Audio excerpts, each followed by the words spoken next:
Welcome to this installment of the Straight Edge Game Room. I'm going to give you guys a quick update before we get into the review to talk about my video capturing quality production. I didn't say that right, but it doesn't matter. You know what I'm talking about.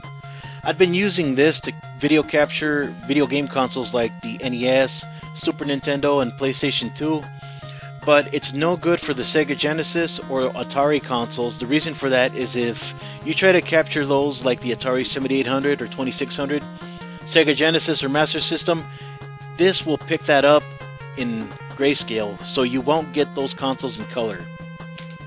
So for those particular consoles, I've been using these. I've been using this mostly because I thought this died on me. Even though this is the superior game capture card, I'd been using this. I found out this didn't actually die on me. I was using a bad cord. So I'm gonna go back to using this.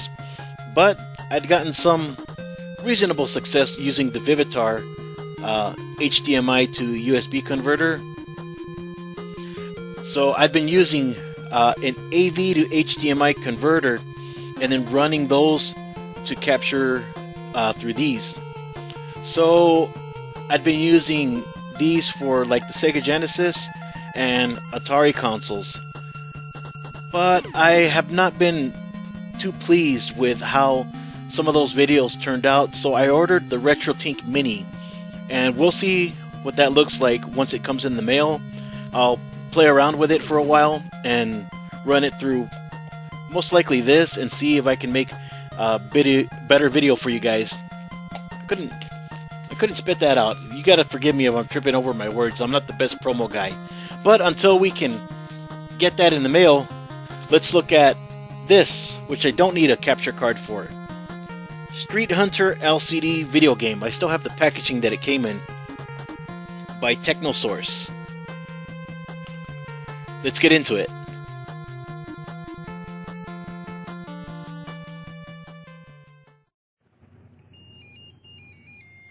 It's a bit of an enigma to find an LCD handheld game made in 2009 because Tiger Electronics wasn't much of a thing anymore and MGA had moved on to making the Bratz dolls. The only other company that I can think of that was still making these kind of games was Radica, but those don't have much fanfare. But nevertheless, we have Street Hunter LCD video game by Technosource.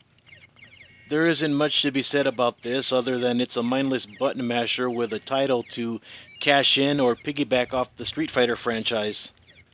I mean, it was even late to the party to be a Street Fighter clone. The gameplay feels real cheap. You don't even know if you're hitting your opponent. What just happened? Did he just blast me away into infinity?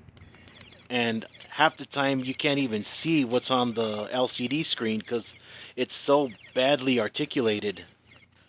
I had a hard time holding it just right in the correct lighting just to get a visual of this. It's just that bad. Alright, let's take a look at the unit itself. This came out in 2009, I believe. Way after the LCD handheld craze. I don't think even MGA was making handheld game consoles. You got your directional buttons right here, your on and off switch, your select player, that's what I'm assuming that represents, reset, and your sound button to turn the sound off. Your fighting buttons, this is also to select the player. Let me show you what I mean by that. You push this button first, and if you don't want to play that player, you use the A button. Rotate between the two, that's all you get. I mean, even that Street Fighter handheld that I have has more options than this, but... And it takes... Yeah, I don't want to open that. By Technosource. While I'm here, I may as well show you a little bit more on the blister card.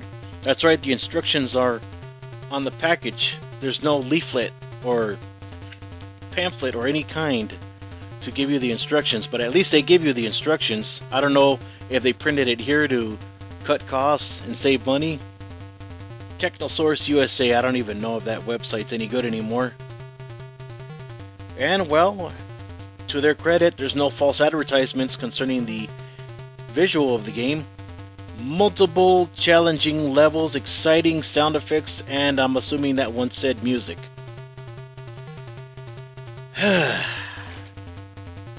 Yeah, it's terrible.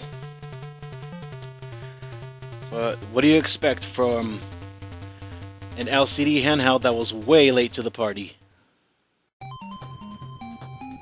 Let's see if I do better playing as the guy on the right side. Yeah, the blister card may say multiple challenging levels, but how much mileage are you really going to get out of this, even if you did win?